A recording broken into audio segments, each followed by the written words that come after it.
You are not going to be able to recover from this. Your career is over. That affected me in ways that I have had to fight. That was the moment, though, that I realized they were saying, you're not going to make it. Why do they get to decide that I'm going to make it?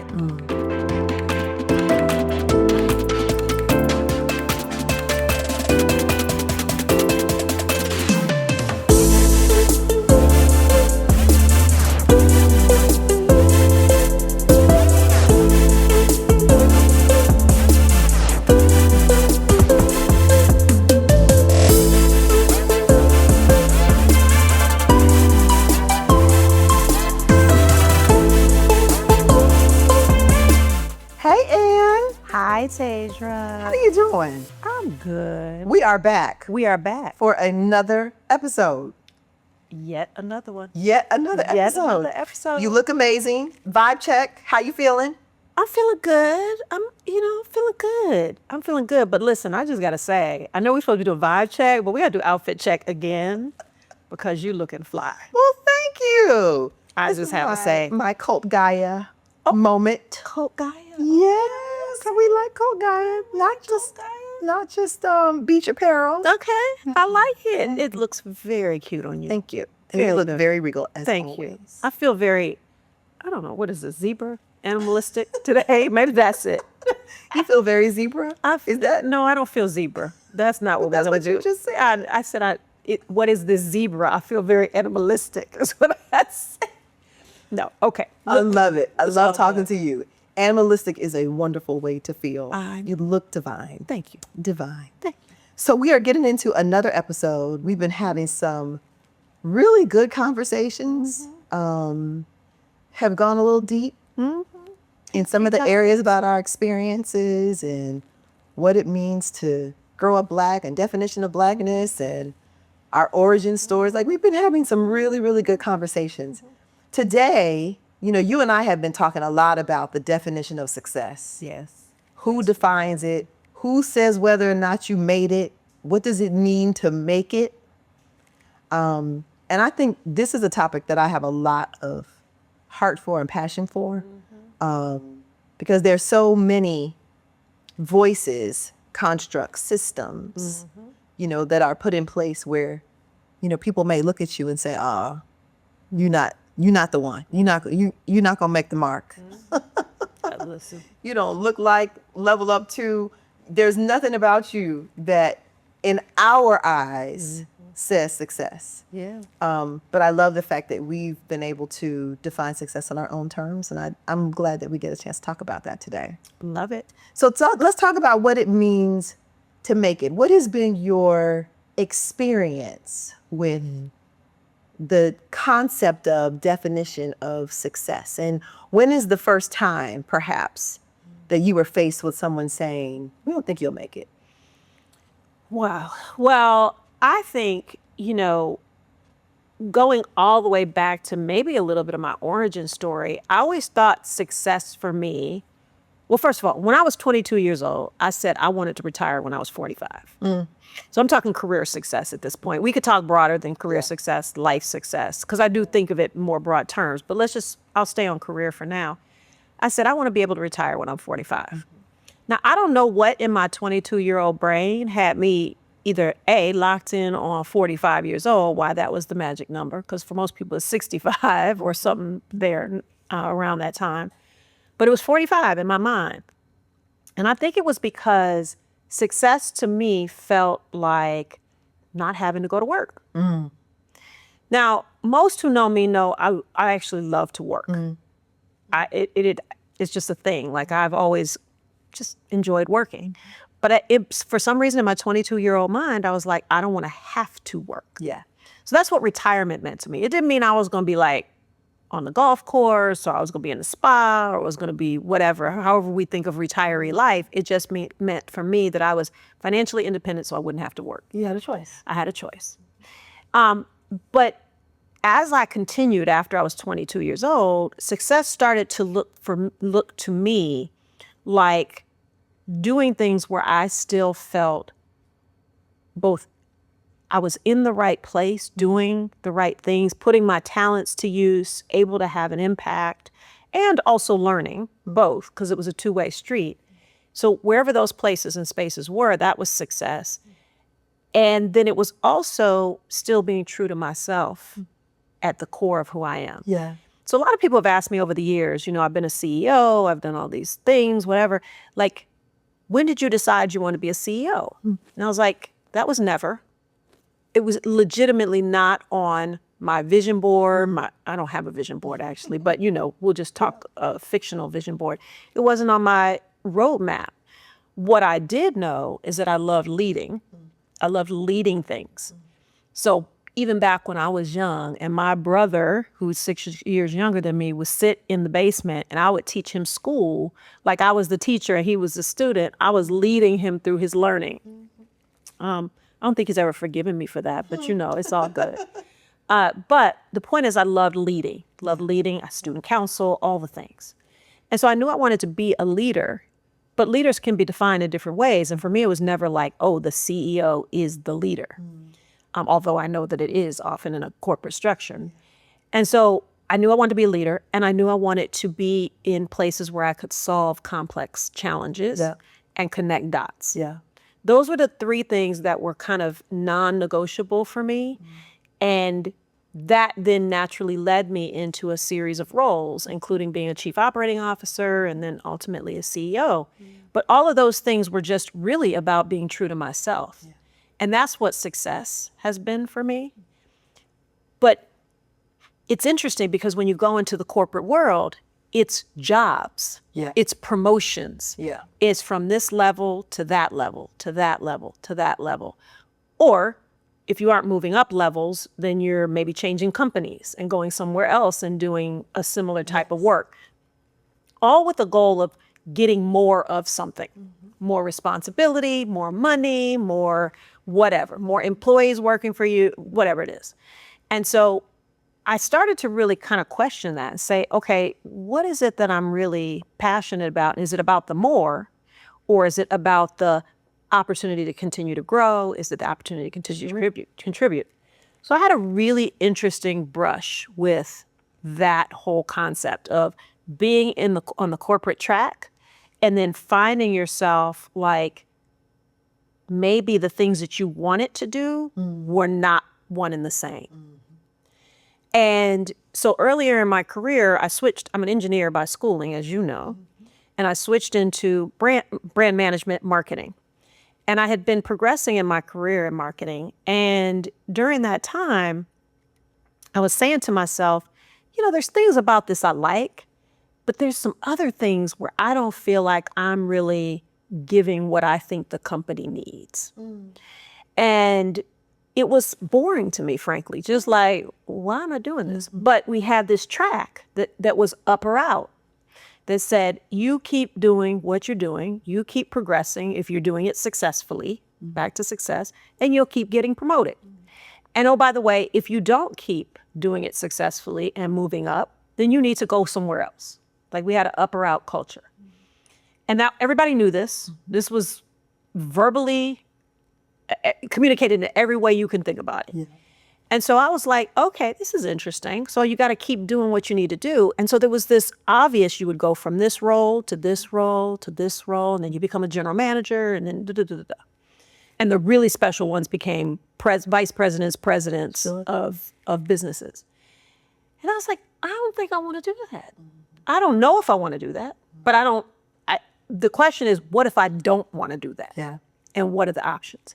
So I started to really explore, and I was in a brand manager role, actually I was an assistant brand manager at the time, and I had somebody who. And you had transitioned from operations into brand management. Correct. Yeah. Without going back to school, it was like a overnight situation, which looking back on it was a different kind of situationship. It was a different kind of situationship, in that. I went into it very naively, thinking, okay, I just been working for the same company. It was with the same company, of course, but I was like, yeah, what's the difference between engineering and marketing? Right. And then I got there, I was like, I don't even know this terminology, let alone what I'm supposed to do in the job. Right. So I was working in this role, and this role was really interesting because I was like, I was learning how to be a marketer at the same time as I was learning how to actually do the job. Yep. Or I was actually being expected to do the job.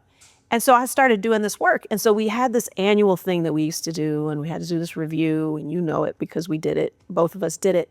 But I had to do this review, and I was doing this review, and I was like I was working late hours. I mean, you would have thought I was writing the Magna Carta. I don't know what I thought I was doing, but whatever. I was putting all these hours. And so I put it on paper, and I had a series of other situations. And then I got some feedback from my manager that, well, first of all, I got the paper back with a lot of red pen. Like my manager would write in red pen. I was like, wow, this feels like maybe high school, you know? And he would write with red pen. And I was like, oh, wow, okay. So long story short, I started writing this thing. And then all of a sudden, like maybe a few weeks later, it was time for my review about all the things that I had done over the last year, of which this was supposed to be like the pinnacle project. And they gave me some feedback that was like, you know, you're not really on track with what you're doing. And that's the general way I'll say it. But the way that it was very specifically worded was, we believe we had all these success factors for the company, the competencies. At P&G, they would call them core competencies. Core competencies at P&G. Yeah.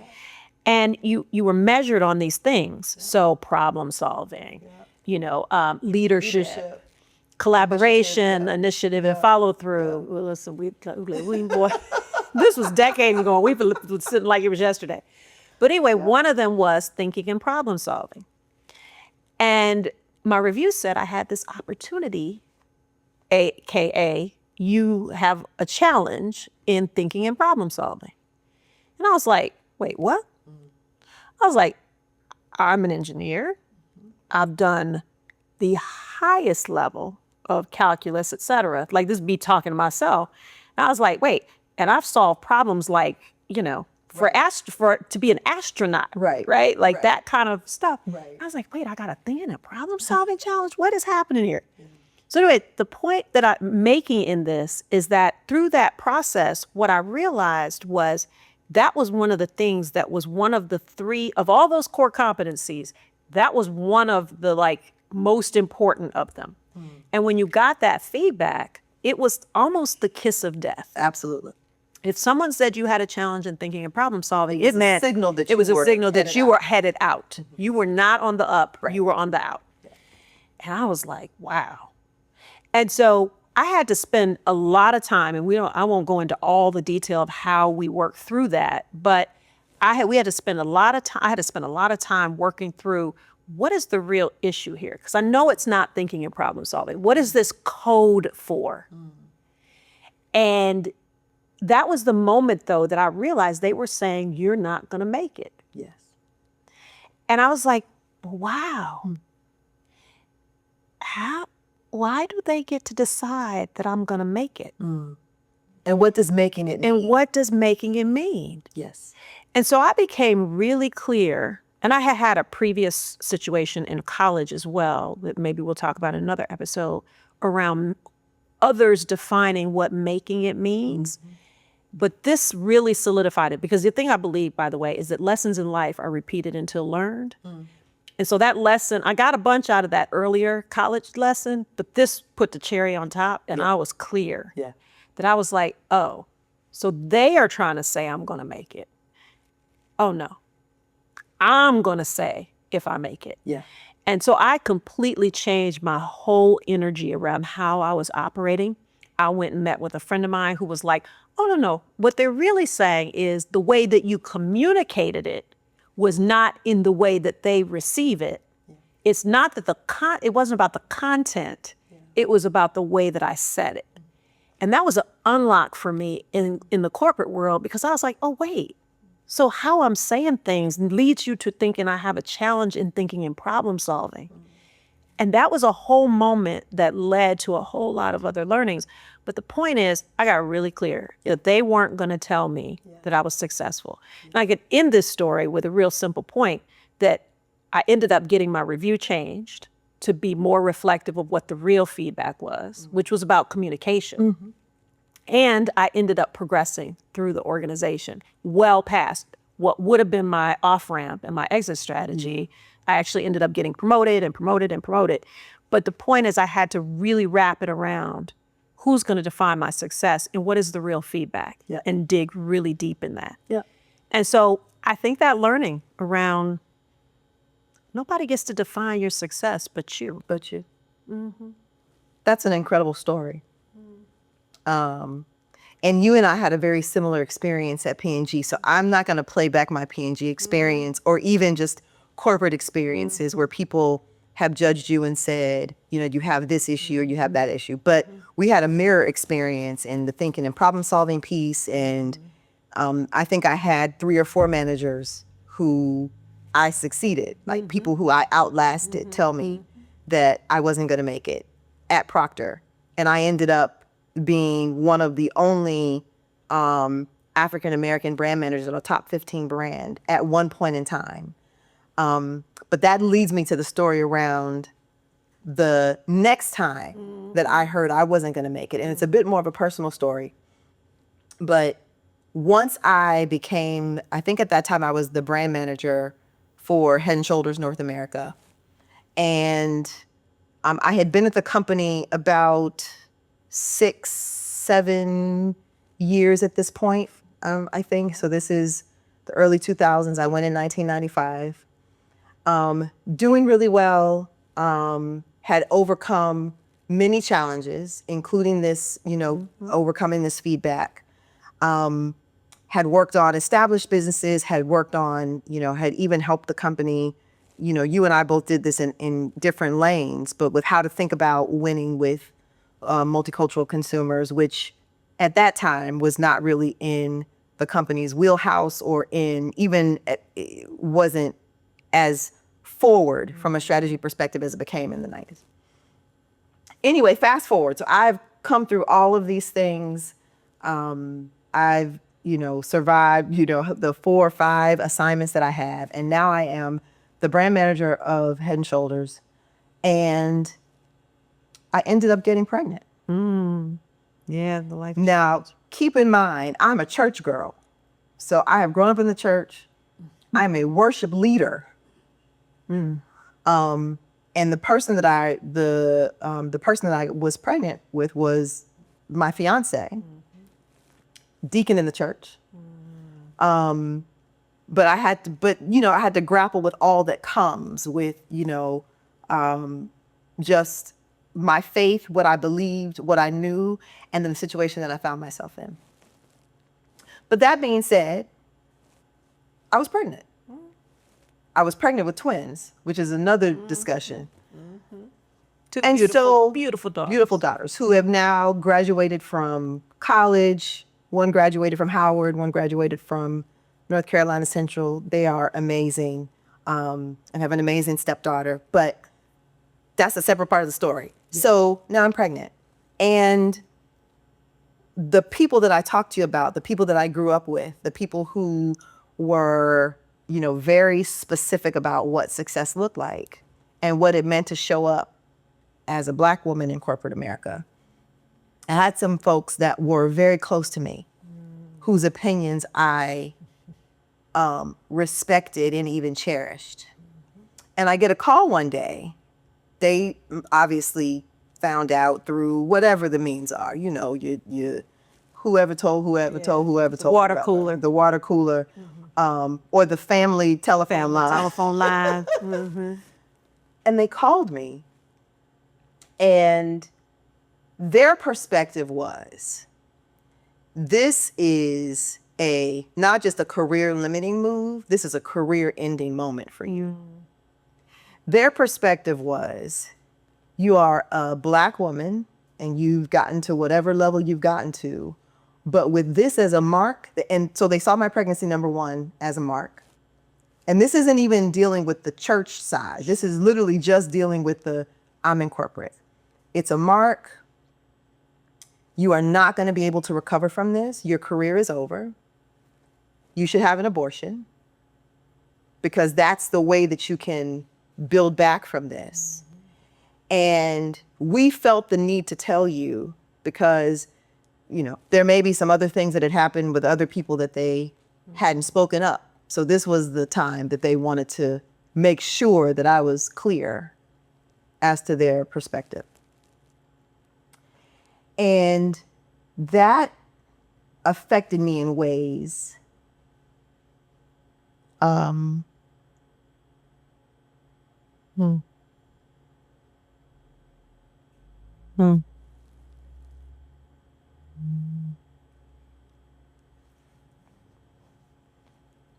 Let me get my tissue. I was about to say, we got some tissue on the set. Let me get my tissue.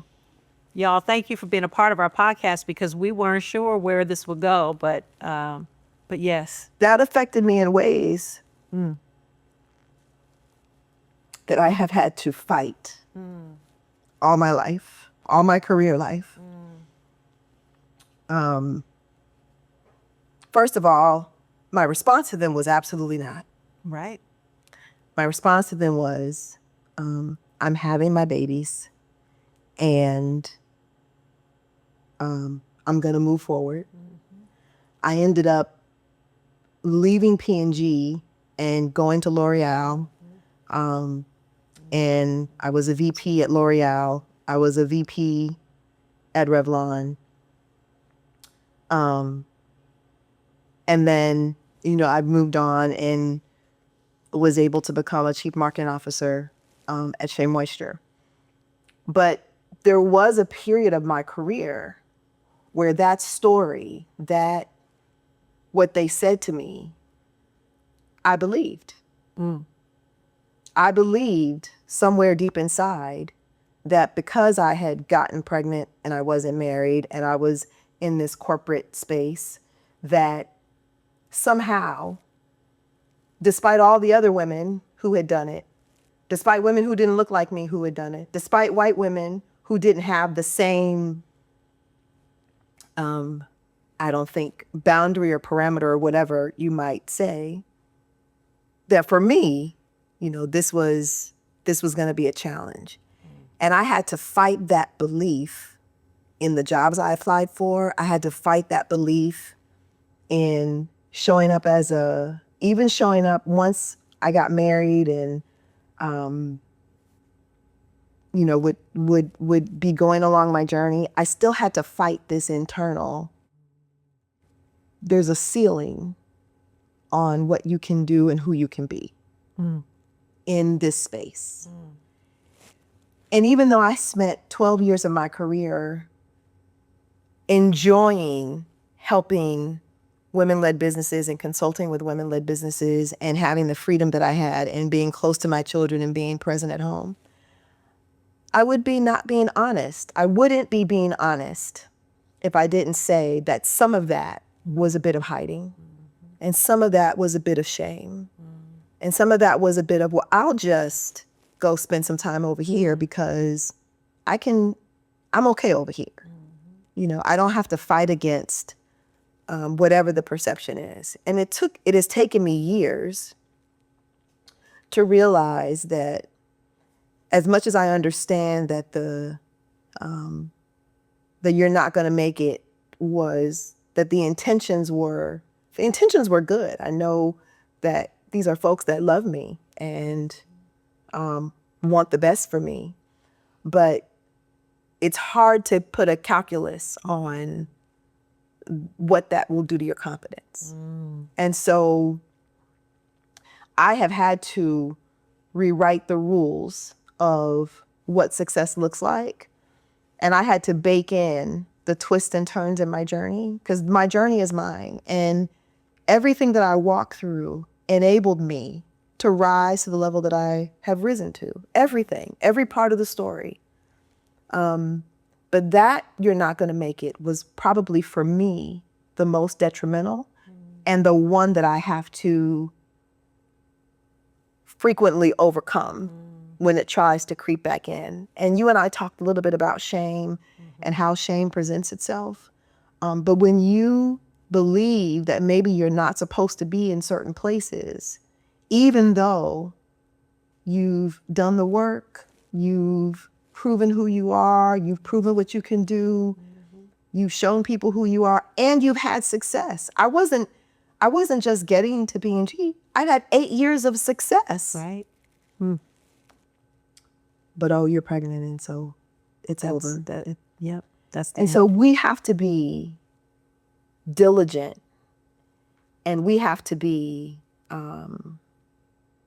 unrelenting in the boundaries that we put around that filter, and the boundaries that we put around ourselves, and the stories that we allow people to feed us even when their intentions are good. We have to be relentless. And that's where internal validation is so important. So my ability to say no, my ability to say, I'm having these children and they're going to do well. And the fact that Hannah graduated from Howard summa cum laude, Hillel graduated from North Carolina Central cum laude. My girls are thriving. You've met them. They're beautiful. They're wonderful. And my life, even my corporate life, has been the better because of what I have learned through that part of my journey. And I wouldn't take nothing for my journey now. Wow. I'm at a loss for words because I know this story. And even as you sat here and shared it for the podcast and for our viewers, first of all, it speaks to your strength to go within, your strength in your conviction. And it speaks to your clarity to rise above what others were putting on you, and trying to define for you. And that right there, that's agency. That's agency. That is it. The ability to transcend it. That's agency. And I would say the other thing that was really interesting about, as you were telling that story, that I thought about it, but I hadn't really thought about it, was there are those that are going to hear that story and absolutely get when you're on the receiving end, how do you navigate?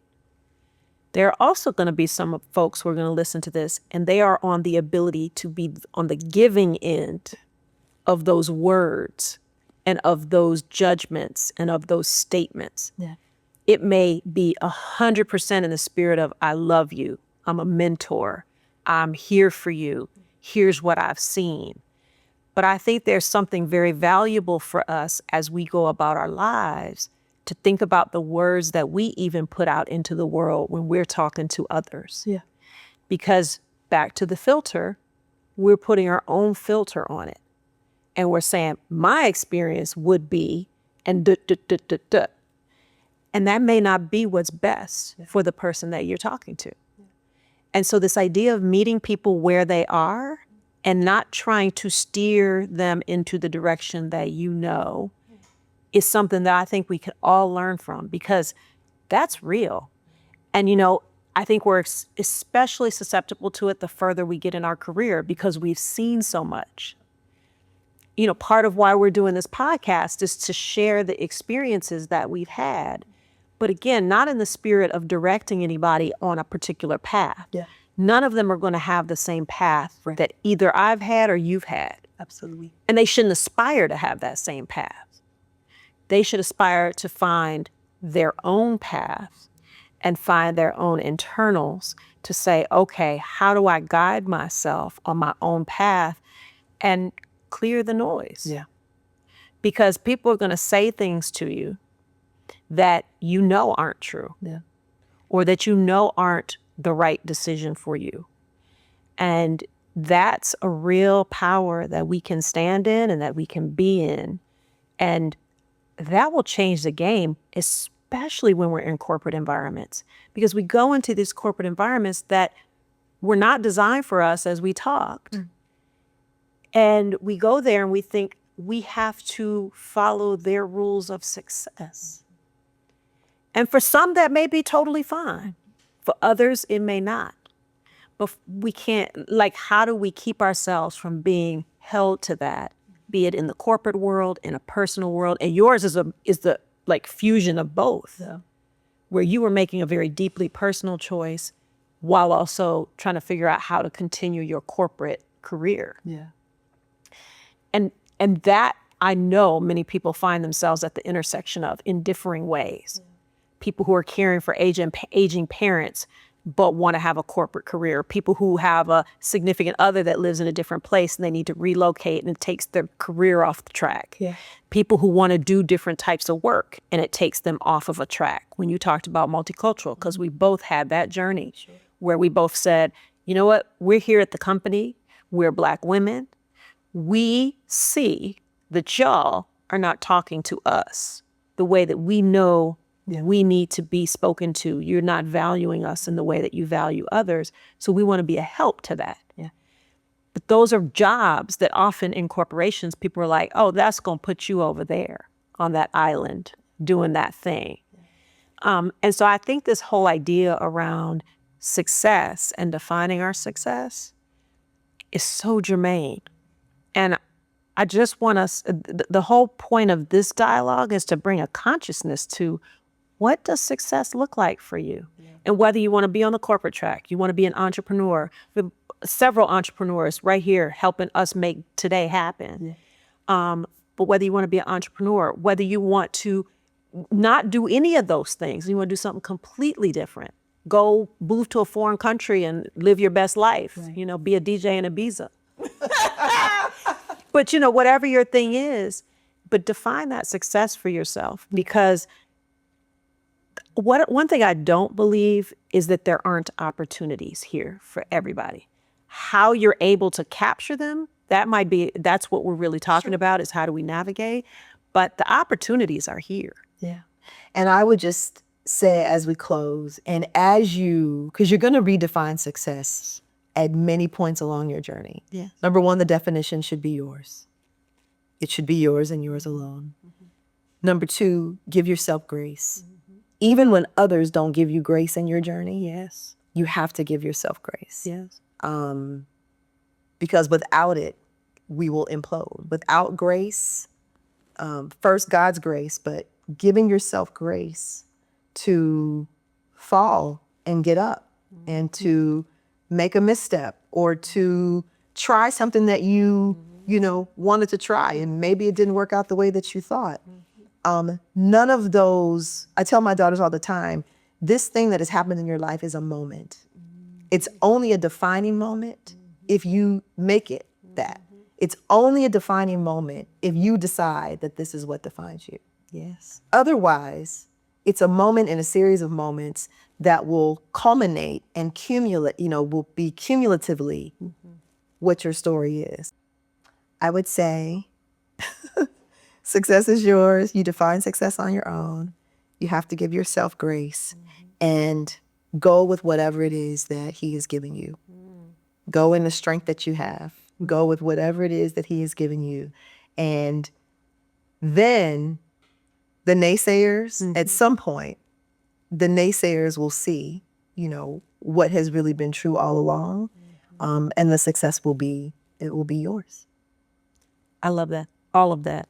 All of that. And I would just say to our, listeners, viewers that are, maybe at a crossroads in whatever, maybe find themselves at a position where they're like, okay, I'm off track. I can't, or something. The other thing, by the way, that I would just say is oftentimes these deep conversations, they're not always deep. They might just be surfacey. This was a little deep. Well, no, I mean, our conversation is deep. I'm talking about those times where you might be in a corporate environment and somebody comes to you and gives you some feedback. Yeah. It may not be deep. It may have been just one moment and one observation, and all of a sudden somebody formed an opinion, a whole opinion. And so my point is, sometimes it's deep and it's a series of situations that led somebody to their feedback. Sometimes it's just one time and a particular situation. Maybe it was it's something that had more serious consequences. But we often know that we're at that point in our gut too, that things aren't quite in sync. And so when those things aren't in sync, just pay attention. Bring consciousness to it. Pay attention. Pay attention, because it's not just, oh, I'll just go do more work, or, oh, this will just go away. Those things don't go away. They resurface, and they start to surface in bigger ways. And so if you're at a crossroads, that's the number one thing too, is to pay attention, to pause, pay attention, to actually bring presence to it. I love that. Pause, pay attention, and bring presence. So, Taydra, we will be back for another episode. This one, this was a good one. It was a good one. And we have much more to talk about, because there's a lot of things, because, when you think about these things, sometimes we try to compartmentalize. We do. And we say, oh, this was about my personal life, and this was about my career, and this was about my whatever. And the reality is they're intertwined. They are. And your story is very clear. This was a tough one, but this was one that we needed to do. I can't wait for the next one. Yay. Go Tay. Go Ann. See you all soon. See you all soon.